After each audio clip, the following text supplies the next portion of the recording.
Well, you know, it's spring when it's pouring rain.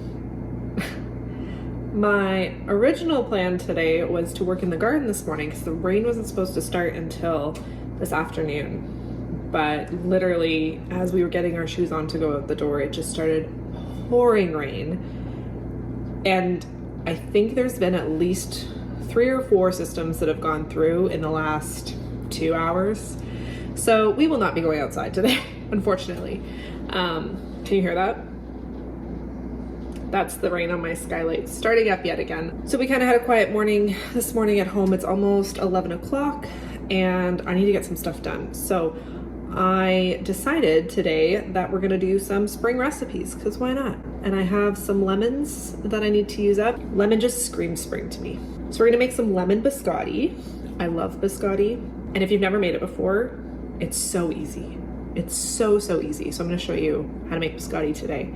I'm gonna make an iced matcha latte this afternoon for my caffeine. I'll show you how to make that. And we're also going to make an asparagus soup that I'm gonna have for lunch today. So lots of really good spring asparagus, green, bright colors, bright flavors. Let's just channel that inner spring energy and put it into our day. So what I started out this morning doing was making funfetti cupcakes for my daughter's class tomorrow. It is her 4th birthday tomorrow. All right, I've got my oven preheating to 350 degrees. In my bowl, I've got half a cup of softened butter. And to that, I'm gonna add 1 cup of sugar. You can make this in a stand mixer, but I'm just gonna use my handheld electric mixer because I already have it up here from when I did the cupcakes. And you're gonna wanna mix this until it's nice and light and fluffy. So about 3-4 minutes. Okay, so that's what we've got. Now I'm gonna add in 1 egg. We're gonna add 2 total, but I'm gonna add 1 and then mix it up really well with the egg beaters again, and then add the other one.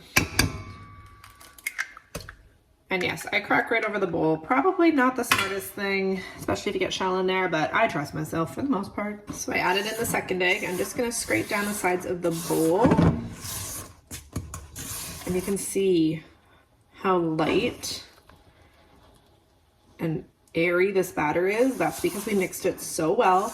And between each egg, all you're doing when you're beating each egg in is adding air. So you're making this beautiful, luscious, light batter.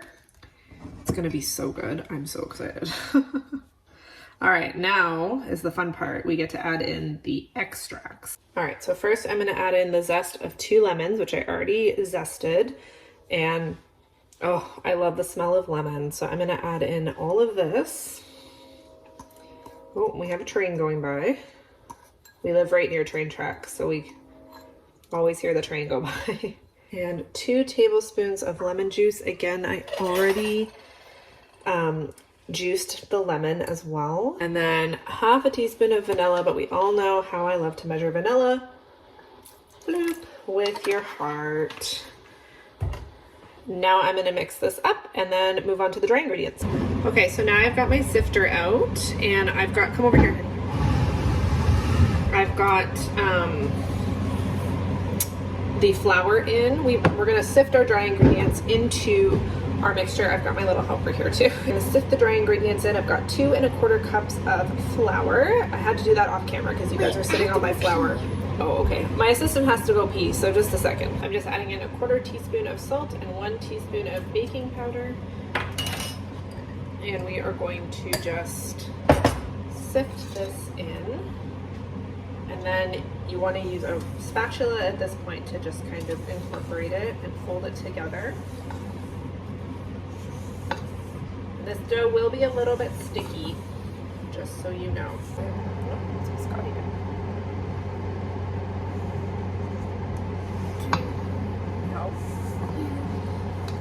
I can see my stir in there. Okay, so you're definitely going to want to flour your surface because, as I said, the dough is sticky. And you're gonna wanna divide your dough in half at this point. So we're gonna be making 2 logs. If you don't know, biscotti is a twice baked cookie. So basically you form it in a log, you bake it, you slice it, and then you bake it again. Is that actually true, Mom? Hmm? Is that actually true? It is true. Huh. All All right, we're gonna divide this dough in half. I'm just gonna do it really roughly. So I'm just gonna form this into a log, and you want it to be about 30 centimeters long and about 5 centimeters in width. So about the length of a ruler. And then we're gonna plop that onto a parchment lined cookie sheet. And then we're gonna do it again. Okay, we're moving right along into the asparagus soup. I have a 3-year-old who's trying to convince me that a cupcake is a delicious lunch. We are fighting that battle hard. But I'm gonna move into my soup. So I have about a pound of asparagus here. That's not gonna work. This knife is not sharp enough for that situation. You wanna trim off the ends. I've never made this soup before, but my neighbor growing up used to make asparagus soup, and it was so good, and I never got her recipe, and I wished I had, because it was, oh, like as a kid I remember thinking it was so delicious. Okay, we need the good knife. This knife is not gonna cut it. I'm so funny. This is like my super sharp knife. Oh yeah. All right, so then you want to trim your asparagus into 1-inch pieces.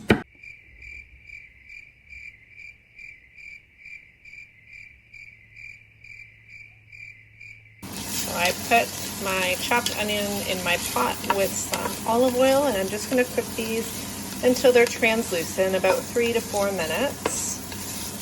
And then we will add the other stuff. My timer went off for the biscotti. Here it is. So I'm just gonna let it cool for about 15-20 minutes, and then I'm gonna slice it and throw it back in the oven. All right, so my onions are cooked. I'm gonna add in the garlic, the beans, and the asparagus. Asparagus, 1 can of cannellini beans. I didn't have cannellini, I had white kidney beans. That works. Garlic. Season this with some salt and pepper.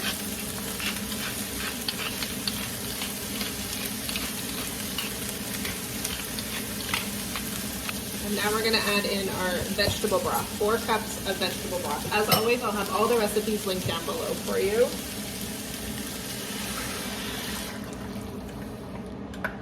All right, we're gonna wanna bring this up to a boil and then let it simmer until the asparagus is fork tender, which should be about 5 minutes or so. Okay, the biscotti has cooled, so it's now ready to cut. There are 2 ways you can do this. Traditionally, it's done on an angle. So that's probably what I'm gonna do. You can do it straight as well. It's totally up to you. Make sure you use a serrated knife, and you're just gonna wanna carefully make 1-inch slices. Try to keep them as even as possible, because that's going to allow for even cooking. You're having big feelings about not being allowed to have a cupcake right now, which is fair.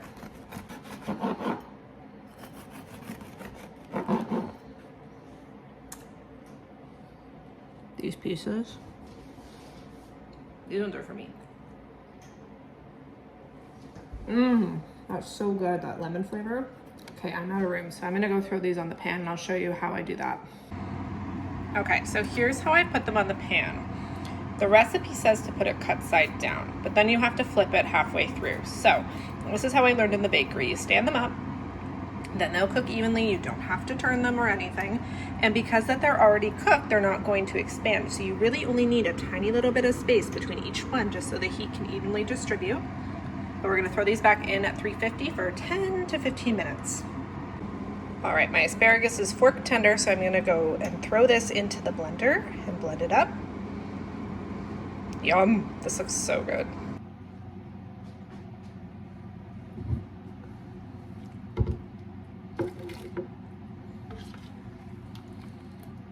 Now in a regular blender, you'll probably wanna leave a lot of room and for steam to escape, but because the Vitamix is designed to make hot things, like you can actually make soup in the Vitamix, I don't need that extra space. So I'm gonna fill it right up. This whole soup is gonna fit in here absolutely perfectly, and I'm just gonna blend it. But make sure if you're using a regular blender, you take into consideration that, and also the steam. Make sure you watch your lid with the steam. Look at the color. Oh, the color's not picking up on camera. It is a beautiful beautiful green. Just like a really light pale green. All right, I'm hungry. Time for lunch. All right, let's give this a taste test. I added some pepper. That is so good. It's so creamy, and the asparagus flavor is definitely there, but it's light. It's such a nice light soup. Oh, I love that. And it's so easy. That was so easy to make. They did say you could add a bit of coconut milk, so I think I'm gonna do that just to see how that changes the flavor.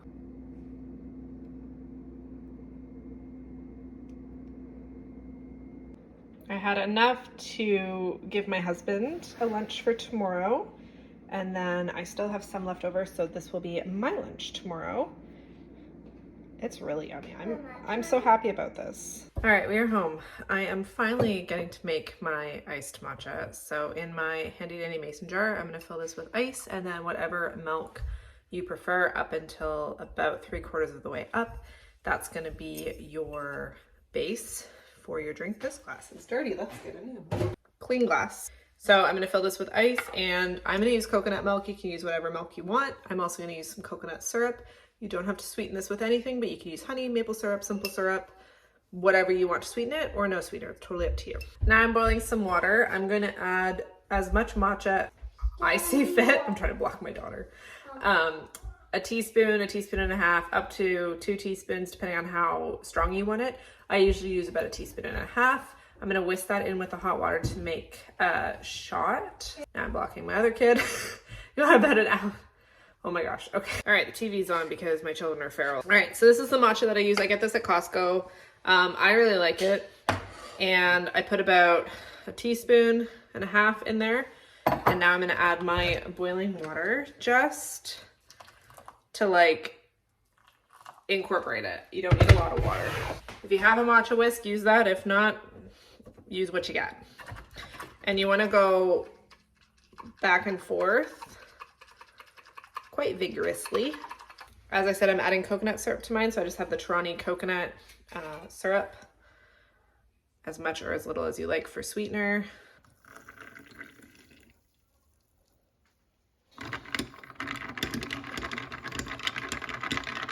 If you haven't tried matcha with coconut, it's so good. It's also really good with white chocolate. Like if you do matcha with white chocolate, which is usually what I get if I go to Starbucks, because they don't have coconut syrup.